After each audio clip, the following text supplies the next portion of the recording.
Welcome to Product Marketing Alliance. We're home to everything a product marketer needs to learn, share, and succeed in their role. The definitive product marketing course, Product Marketing Core, is the perfect platform for experienced product marketers to broaden their existing knowledge, as well as educate newcomers beginning with their product marketing journey. A comprehensive course spanning 11 modules. Each section takes an in-depth look into the core elements of the industry. Our community. We're home to more than 10,000 product marketers across the world, and every single day, tons of product marketing specific conversations go down. In the words of one of our members, Madeline Turner, the community hasn't just been an absolute wealth of knowledge and answers, it's the place for constant inspiration. With a PMA membership plan, everything a product marketer could possibly need is all in there, all in one place. Whether you want to grab a template to start using right away, learn about how to become more strategic from product marketers who've mastered it, sit back and watch hundreds of hours of presentations from some of the world's most trusted brands, our packages have got it all and more. We really are, dare we say it, the one-stop shop. So I'm going to start off with a bit of a geographic split. So the spread this year was very similar to last year in that North America was by far the most best represented continent, and they made up 64% of the survey's total respondents. Outside of North America, Europe was the second best represented continent, with just under a quarter of the total base. Asia made up 5.6% of the respondents, Australasia 2.9%, South America at 1.6%, and then Africa made up 1.4%. So that's the location breakdown. A few other background bits before I dive into some of the meatier stuff. So in terms of the job title split, the majority of the people who took part in the survey were product marketing managers. They made up 35.7% of the base, to be precise. And then senior PMMs and directors of product marketing were the second and third best represented, with around 20% each. And they were followed by VPs of product marketing, who represented 6.1% of the survey's respondents. People managers of product marketing made up 3.5% of the base, and then associate product marketing managers made up 3.2% of the survey's respondents. And we actually asked a new question this year too around job titles, and that was what people's most recent non-product marketing job was. And the reason I asked this was because we see tons of questions, both inside our Slack community and just online, around what the ideal journey into product marketing is. We already knew there wasn't really a set answer to this. I asked it as part of the Product Marketing Insider podcast, and without doubt, everyone says that it's no set path. Everyone has a different journey into it, but I guess we just wanted to put a bit of data behind that question. So the results for this one showed that 44% of current product marketers come from a marketing background, 12.5% come from a product background, 6.8% from sales, and 3.8% from customer success. And then I guess further demonstrating the variety of backgrounds, around 1 in 3 actually answered other to this question. And of those that fell into that other category, we got all sorts of job titles, teaching assistants, legal advisors, flight attendants, principals, scientists, US Navy submarine officers, and so on. And I think for me, for the rest of us guys at PMA, that just really highlighted that there is no set path into product marketing, and there are just so many transferable skills from industries and jobs that you wouldn't necessarily associate with product marketing, but are just so relevant in many different ways. A few other background bits. So in terms of the customers served, as has been the case with both last year's State of Product Marketing report and salary survey report, the vast majority of product marketers we spoke to said they work in B2B. And B2B product marketers actually made up 73% of this year's State of Product Marketing responses. Just 6% of product marketers said they work in B2C, and the rest said they work in both B2B and B2C. In line with those numbers, 3/4 of the PMMs we spoke to said they market a SaaS products, 6.5% said they market a physical product, and then the remaining 12.5% said both. There'll be a ton more detail in the report, which is being published tomorrow, around kind of market data, customers, industries, types of companies, and so on, that the participants came from. So I'll leave the background stuff there for now. I've got a few juicy stats, and I know the other guys are going to be super keen to talk as well. So my first interesting fact from the report is around customer interactions. So product marketers are often referred to as the voice of the customer, and absolutely rightly so. And so with that in mind, and given it's such a pivotal part of the role, this year we wanted to get a feel for how often product marketers actually get out there and speak to their customers. And this is yet another kind of conversation that we do see crop up in the Slack community, and it's the kind of bits that we've covered on the blog in the past. And again, we just wanted to put a bit of data behind a question that we know has such varied responses. So yeah, we asked people, how often do you talk to your customers? And I was actually quite surprised to find out that 21% of product marketers don't actually get out there and talk to their customers directly themselves, and instead they rely on gathering feedback from other internal teams. Not everyone though, and elsewhere just over a third said they speak to customers a handful of times a month, and 13% said they speak to their customers 2 to 3 times a week. A further 12% said they talk to the customers once a week, and 6.6% said they speak to their customers every single day. Okay, so the next stat is around the number of products product marketers support. So in 2019's edition of the State of Product Marketing Report, 32.8% of product marketers said they support 5 or more products. And there was a lot of chat around this after the report was released, mainly around the fact that, that's a large volume of products for people to oversee. Unfortunately, this year's report showed that the workload hadn't alleviated in the last 12 months, and product marketers are still being kind of pushed to the limits. And this year, in fact, 33.1% said they support 5 or more products. You'll be able to see the full quote in tomorrow's report, but we actually spoke to Dell Boomy's Director of Product Marketing, Dave Manikin, about this to see kind of her thoughts on those product portfolios. And she said that in her experience, adding more than 2 products was actually unrealistic. So next up is the average size of product marketing teams. Again, without wanting to sound like a broken record, this is a question that we see come up a lot in Slack, around team sizes. So we asked this question in this year's report, and we found out that 1 in 5 product marketers actually work alone as a one-man band. Around 3 in 10 said they work in teams of 2 to 3, and just over 1/3 had the luxury of 5+ product marketing colleagues. When we dug even deeper, as you might expect, these averages did kind of vary in line with the company's stage of growth. So, for example, companies in the early pre-product market fit stages had an average team size of 2 product marketers, whereas late growth scale-ups had around 9 people in their team. So my penultimate takeaway from this year's report is around the perception of product marketing.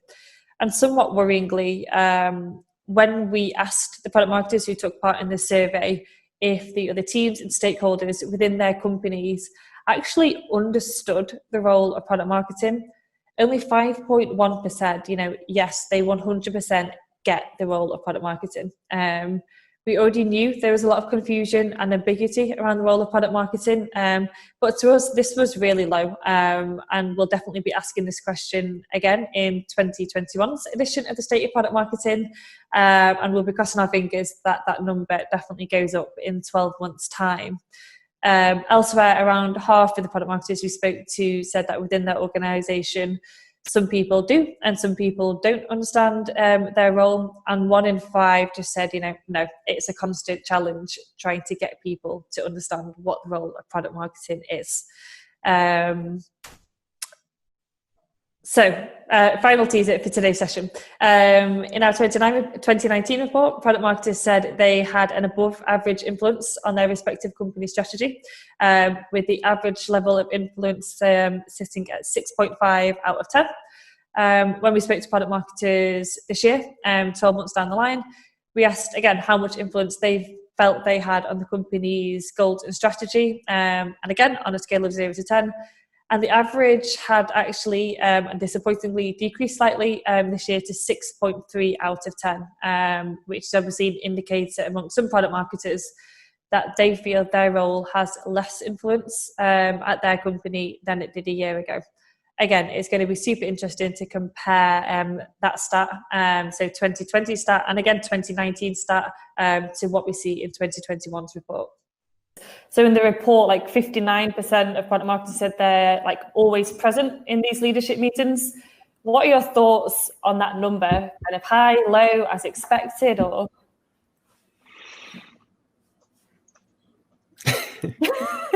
Kind of can differ by company size, I guess, right? Like I'm not in a million leadership meetings, but I prefer it that way. So,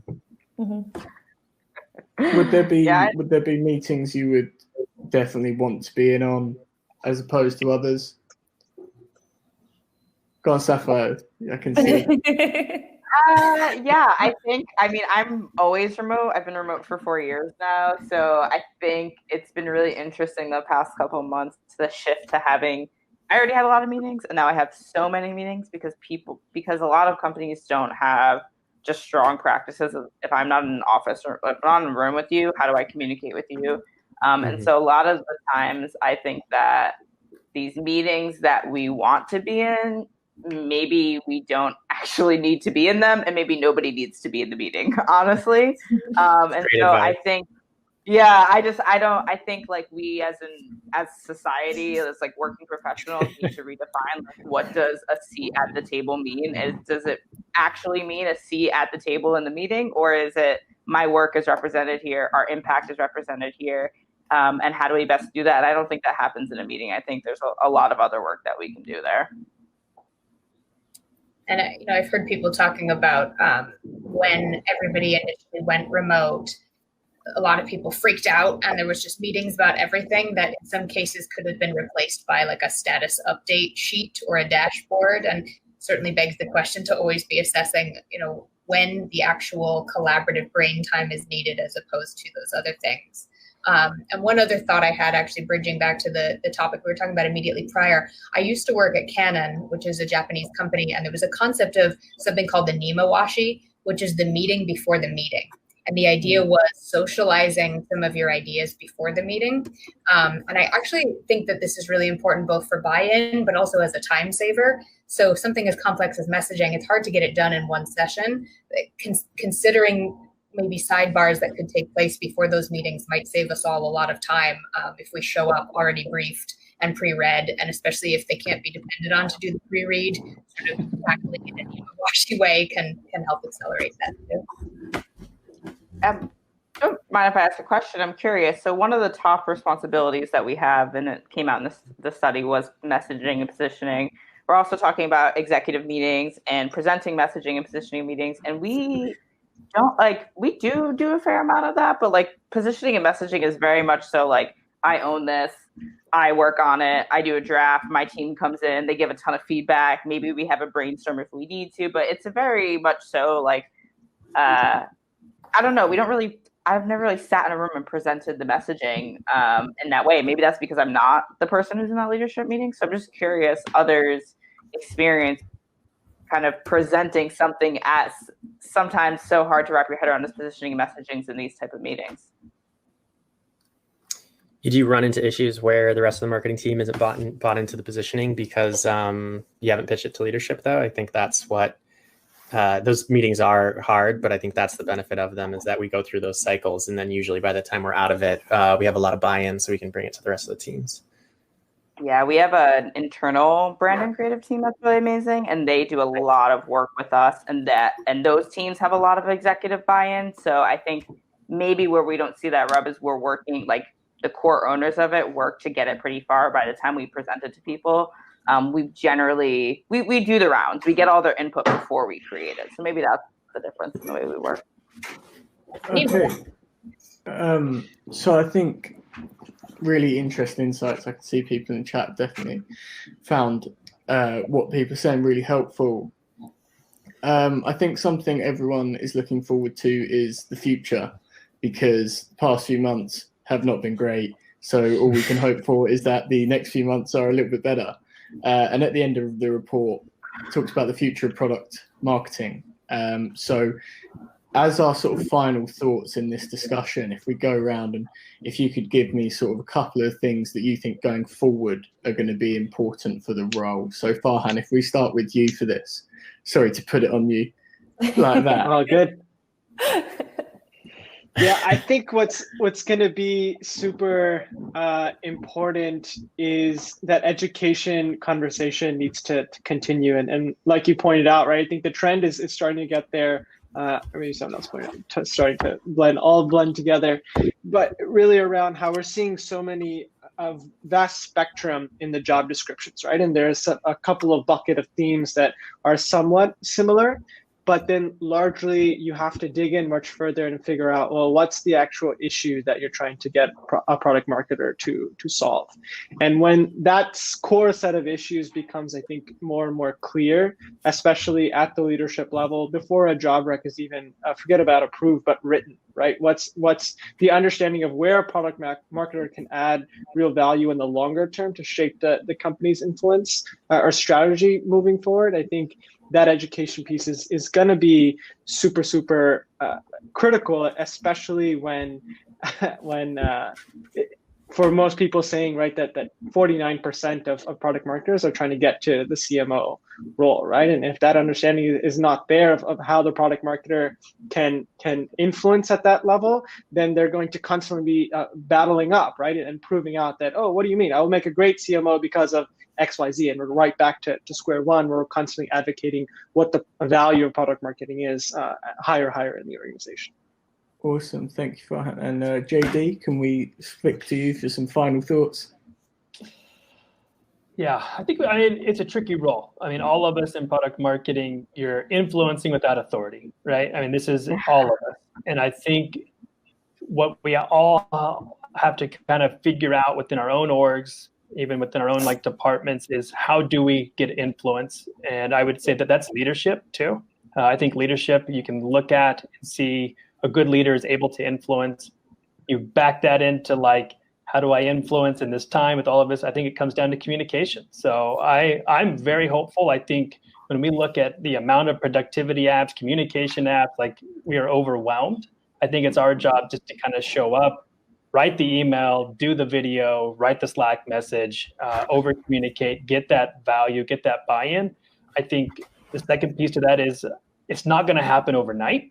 Be a little bit patient. This takes time. When you're thinking about influencing an org, even a company, I mean, Marcus is at HubSpot, 3,500 people, right? I mean, that's a big shift, right? Whenever you're thinking about it. Quora, much smaller company, right? A little bit easier. And so I think it's understanding kind of where you are, get your OKRs ready, and let's go influence and have some fun and really start to show that we can think strategically and not just produce a bunch of sales collateral. Awesome. No offense to the sales collateral people. Marcus, that is not our favorite part of the job. I think the attendees just left the webinar, JD. Good work. Okay.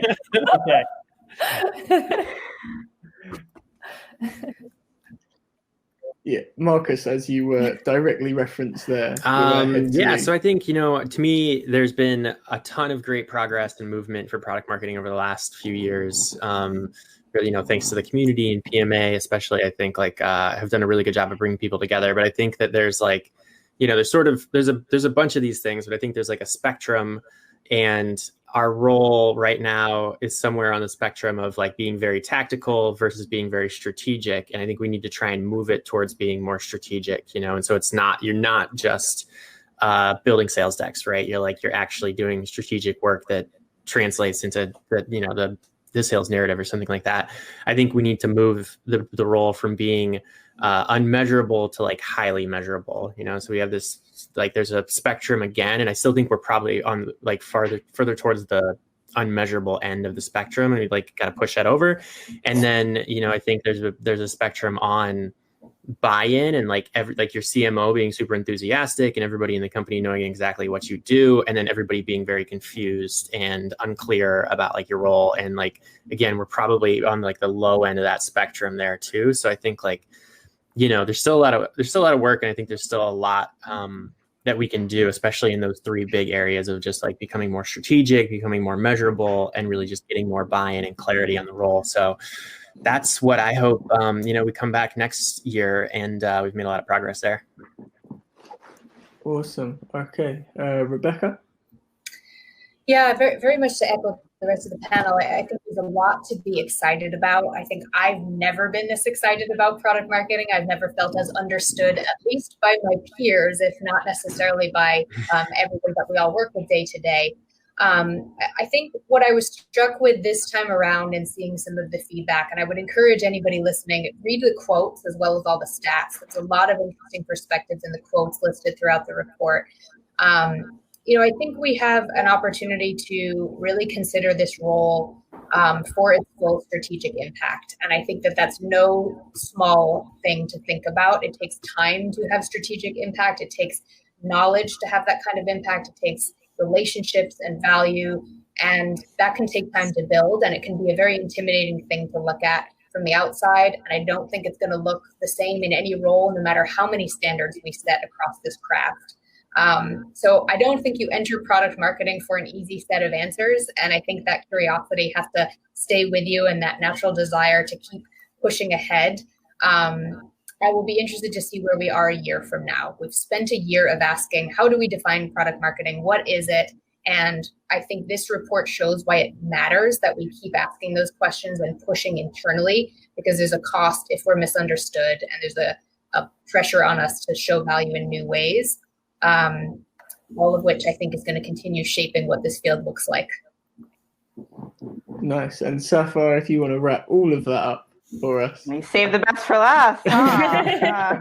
I'm totally joking. Yeah, I would echo everything that everyone said. I'm at a little bit different point than some of the folks here as I'm starting to grow in my career and looking, to growing teams and leadership type roles. And I think one of the interesting things that I'm seeing is just the generalist specialist divide. And I'm not speaking specifically to roles and responsibilities, but if you're a product marketer and you are supposed to deeply know the customer, we're only seeing products get more technical, and our job is to make them more simple. And so I think it'll be really interesting to see, do we see more product marketers focusing on just competitive intelligence? Or on the flip side, is it, if you're looking to join a cybersecurity company, like how much information are you supposed to know? Where does the line between someone who's a technical marketer and a product marketing manager live? There's so many skills that we have product marketers have, and maybe we don't have the deep technical knowledge on specifically how this cybersecurity piece works. What do you hire for? Do you hire for the skills as a product marketer,